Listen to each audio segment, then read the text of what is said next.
Do you know what? Asked Percy. What? Grunted Gordon. Do you know what? Silly, said Gordon crossly. Of course I don't know what, if you don't tell me what is. The Fat Controller says that the work in the yard is too heavy for me. He's getting a bigger engine to help me. Rubbish, put in James. Any engine could do it, he went on grandly. If you worked more and chattered less, this yard would be a sweeter, a better, and a happier place. Percy went off to fetch some coaches. That stupid old signal, he thought. No one listens to me now. They think I'm a silly little engine and order me about. I'll show 'em. I'll show 'em. But he didn't know how. Things went wrong. Trucks behaved badly. And by the end of the afternoon, he felt tired and unhappy. He brought some coaches to the station and stood panting at the end of the platform. Hello, Percy, said the Fat Controller. You look tired? Yes, sir. I am, sir. I don't know if I'm standing on my dome or my wheels.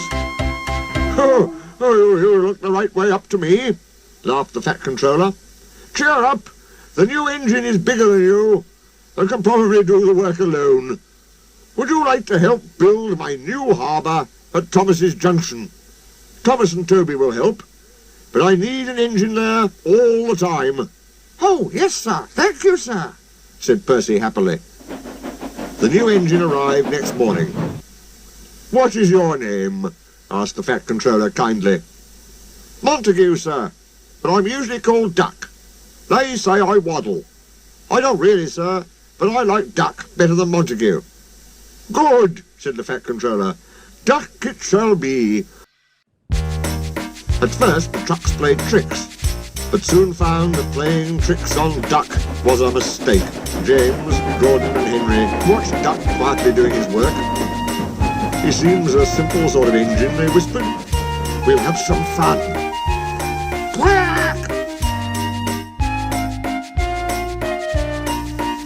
Percy was cross, but Duck took no notice. I'll get tired of it soon, he said. Presently the three engines began to order Duck about. Duck stopped. Do they tell you to do things, Percy? He asked. Yes, they do, answered Percy sadly. Right, said Duck. We'll soon stop that nonsense. He whispered something. We'll do it tonight. The Fat Controller had had a good day. There had been no grumbling passengers. All the trains had run to time, and Duck had worked well in the yard. The Fat Controller was looking forward to hot buttered toast for tea at home. He had just left the office when he heard an extraordinary noise. Bother, he said, and hurried to the yard. Henry, Gordon and James were snorting furiously, while Duck and Percy calmly sat outside the shed, refusing to let the engines in. Stop that noise, he bellowed. Now, Gordon. They won't let us in, hissed the big engine crossly. Duck, explain this behaviour. Oh, beg pardon, sir, but I'm a Great Western engine.